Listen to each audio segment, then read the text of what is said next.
Policy వల్ల అసలు నష్టం ఎక్కడ జరిగిందో చెప్పమంటున్నారు సజ్జల రామకృష్ణారెడ్డి గారు. 2014 నుంచి 19 మధ్య స్కామ్ జరిగిందని చెప్తున్నారు. ఇప్పుడు కూటమి ప్రభుత్వంలో ఇష్టారాజ్యంగా అక్రమాలకి అవినీతికి పాల్పడుతున్నారు. సో మమ్మల్ని అణిచివేయడానికి మాత్రమే కక్ష సాధింపు చర్యలు అనేటువంటి ఒక నినాదంతో ఈ ప్రభుత్వం అన్యాయంగా కేసులు పెడుతుందని చెప్పేసి వాపోతూ ఉన్నారు.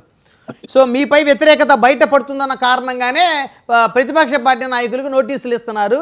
సో ఇది డైవర్ట్ చేస్తున్నారు, ఇది కక్ష సాధింపు అని మాట్లాడుతూ ఉన్నారు.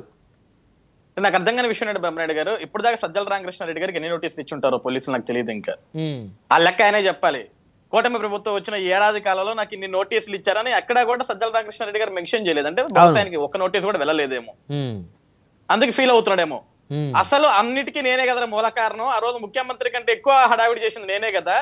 ఎవరెవరికో ఇస్తున్నారు, మిథున్ రెడ్డి అంటున్నారు, ఆ రెడ్డి అంటున్నారు, ఈ రెడ్డి అంటున్నారు, నాకెవరేంట్రా బాబు అని చెప్పేసి ఆయన ఫీల్ అవుతున్నాడు.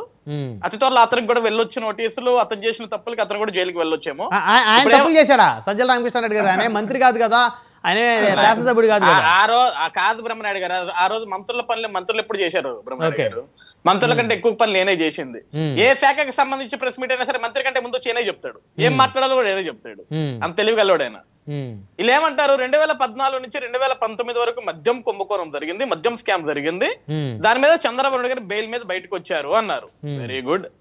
సంతకాలు చంద్రబాబు గారు పెట్టారు అన్నారు, ఇంకా సూపరు. అంటే ఈ రోజు మద్యం స్కామ్ ఒక చంద్రబాబు నాయుడు గారు మాత్రమే చేశారంటారా? ఆ రోజు ఆ గవర్నమెంట్ లో ఆ శాఖలో సంబంధించిన అధికారులు కావచ్చు, ఇంకొక వ్యక్తులు కావచ్చు, ఈ రోజు మద్యం కుంభకోణం మద్యం స్కామ్ అనగానే జగన్మోహన్ రెడ్డి గారిని చెప్పి జగన్మోహన్ రెడ్డి గారిని తీసుకెళ్లి జైల్లో వేయలేదు కదా. మేమేం జగన్మోహన్ రెడ్డి గారు మద్యం కుంభకోణం చేశాడు, తినేశాడు ఇంకా మేము చెప్పట్లేదు కదా. వాళ్ళ పార్టీ నాయకులు చెప్పారు. ఈ రోజు A5 ఎవడు, A4 ఎవడు, A40 ఎవడు, A1 ఎవడు, A21 ఎవడు, A22 ఎవడు అని చెప్పేసి లిస్ట్ మొత్తం బయటకు వస్తుంది కదా. ఇంతమంది అరెస్ట్ అయ్యారు కదా. అవును, ఈ రోజు డైరెక్టర్లని వీళ్ళని వాళ్ళని ఇంతమంది అరెస్ట్ అయ్యారు కదా. ఆ రోజు బెయిల్ తెచ్చుకుంది ఒక చంద్రబాబు గారు మాత్రమే కదా. అవును, మిగతా వాళ్ళందరూ ఏమైపోయారు? అంటే మిగతా వాళ్ళు ఎవరు మీకు దొరకలేదా? లేకుంటే మీరు గుడ్డగాల్చి ముఖం మీద వేశారు, చంద్రబాబు గారు బెయిల్ తెచ్చుకున్నారు, అయిపోయింది, మద్యం కొంపుకొని ఆయనే చేశాడని చెప్పాలి, అంతే కదా.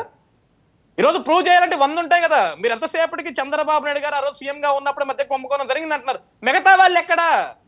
స్కామ్ ఒక్కళ్ళే చేయలేరు కదా. ఈ రోజు ఆ భారతదేశ వ్యాప్తంగా ఎక్కడ మధ్య కుంభకోణం జరిగినా, ఎక్కడ ఎంతమంది అరెస్ట్ చేసినా సరే దాంట్లో చాలా మంది ఒక తీగలాగితే 100 మంది బయటకు వస్తున్నారు.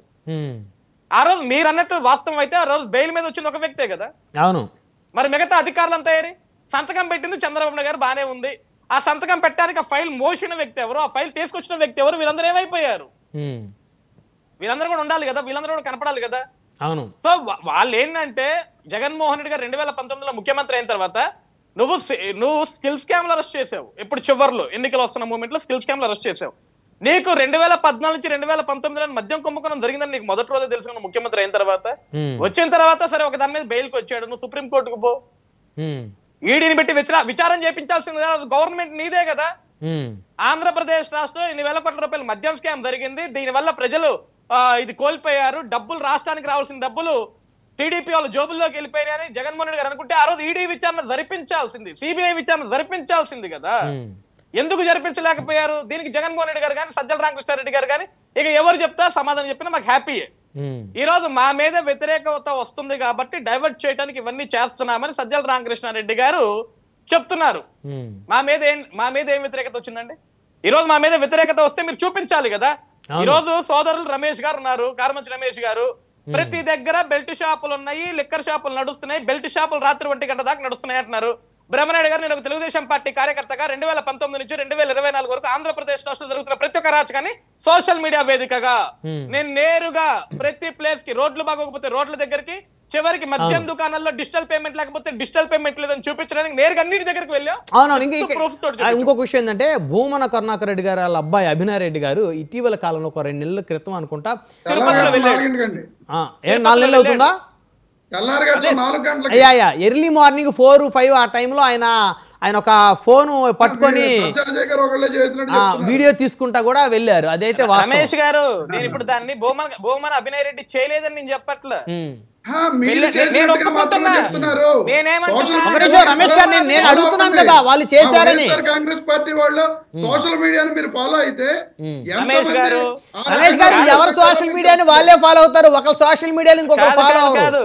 రమేష్ గారు, నేను మీకే సూటి ప్రశ్న వేస్తున్నాను. రమేష్ గారు, నువ్వు నేనే మాడుకుందాం. ఇప్పుడు మీదే నియోజకవర్గం అండి?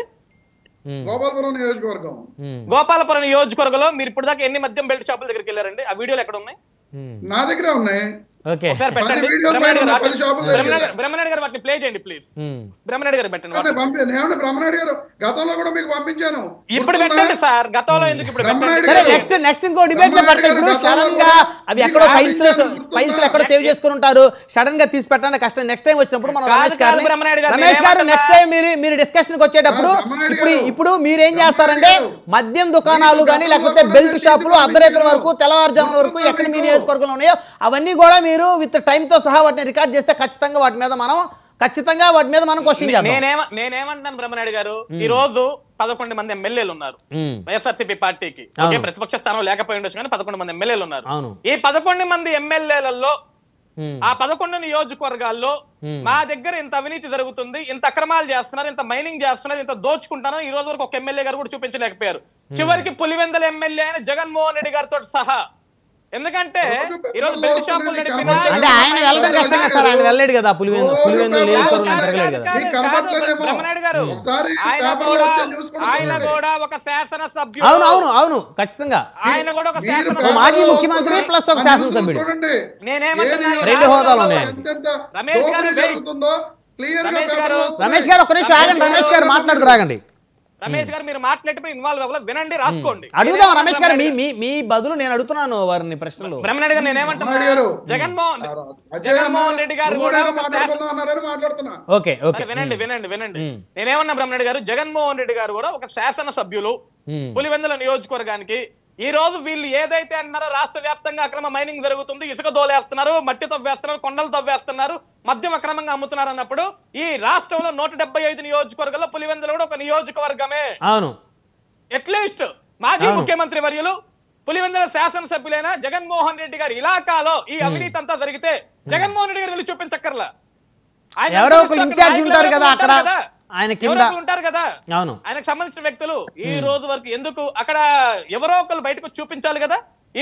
ఇది పులివెందుల నియోజకవర్గంలో కూటమి ప్రభుత్వంలో జరుగుతున్న అవినీతి, అన్యాయం, అక్రమం అని ఇక్కడ ఒకటండి అజయ్ గారు, సింపుల్ గా ఒక విషయం, పులివెందుల్లో బహుశా ఆ విధంగా చేసే పరిస్థితి ఉండకపోవచ్చు. ఎందుకంటే వారికి బలమైన పట్టున్న నియోజకవర్గం. మొన్న కూడా ఆయనకి జగన్మోహన్ రెడ్డి గారికి 60,000 మెజార్టీ వచ్చే నియోజకవర్గం, వాళ్ళ కుటుంబ కంచుకోట కాబట్టి వాళ్ళకి వ్యతిరేకంగా అక్కడ కార్యకలాపాలు అయితే జరుగుతాయి నేనైతే అనుకోను సార్.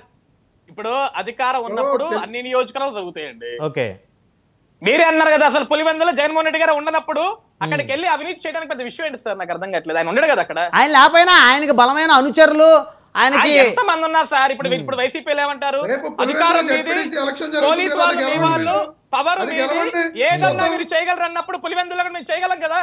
అవును, పవర్ మా చేతిలో ఉన్నప్పుడు, పోలీస్ మా దగ్గర ఉన్నప్పుడు, అన్ని మా దగ్గర ఉన్నప్పుడు ఏదన్నా చేయగలనప్పుడు అది కూడా చేయాలి కదా మేము. అది ఎందుకు చేయట్లేదు మేము అక్కడ? రైట్, వన్ బై వన్ మాట్లాడదాం. మళ్ళీ వస్తాం మీ దగ్గరికి అజయ్ గారు. చివరి పాయింట్ ఈ రోజు మాట్లాడితే ఏమన్నారు, మొన్న కూడా రోజా గారు ఒక మాట అన్నారు, ఈవీఎంలు నాయకులు, ఈవీఎంలతో గెలిచిన వ్యక్తులని. జగన్మోహన్ రెడ్డి గారు ఏమి బ్యాలెట్ పేపర్ లో గెలవాలా, ఆయన కూడా ఈవీఎంలతో ఓటెత్తేనే గెలిచింది. ఆ విషయాలు మర్చిపోతున్నారు. అవును, ఆయన కూడా శాసనసభ్యుడిగా ఈవీఎంలతో ఓటేస్తే నాకు ఇది బ్యాలెట్ పేపర్ ఏం పెట్టలే పులివెందులో సపరేట్ గా.